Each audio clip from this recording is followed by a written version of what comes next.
ताबा घेऊन दोन्ही मुलांनी आई वडिलांना केले बेघर। 8 ते 9 महिन्यांपासून आई वडिलांची घरासाठी फरफट होत आहे। न्याय मिळावा या मागणीसाठी बाळासाहेब काळे व सौ शांताबाई काळे यांचे MIDC पोलीस स्टेशन समोर आमरण उपोषण सुरू आहे। दोन्ही मुले व त्यांचे मित्र त्यांच्यावर कायदेशीर कारवाई करावी या मागणीसाठी मातापित्यांचे आमरण उपोषण सुरू आहे। देहरे येथील बाळासाहेब काळे व पत्नी सौ शांताबाई काळे यांचे MIDC पोलीस स्टेशन समोर आमरण उपोषण सुरू आहे। 1990 साली विकत घेतलेली शेतजमीन व घरावर मुलगा प्रवीण बाळासाहेब काळे व प्रमोद बाळासाहेब काळे यांनी ताबा घेतला आहे।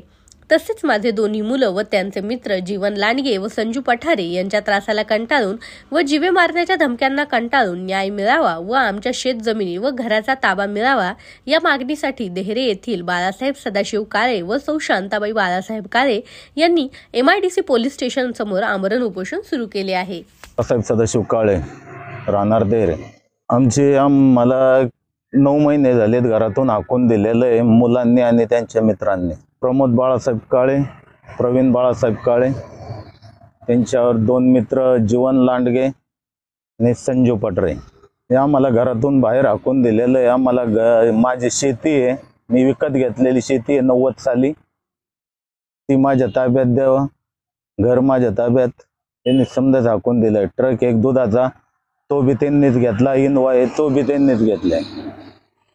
आम्हाला अंगाच्या कपड्यावर घराच्या बाहेर हाकून दिलेला आहे।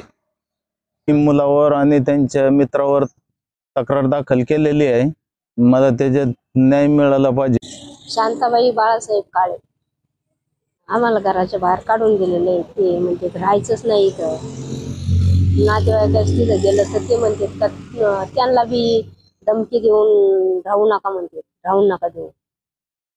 मग आम्हाला काहीतरी पाहिजे ना त्याच्यात।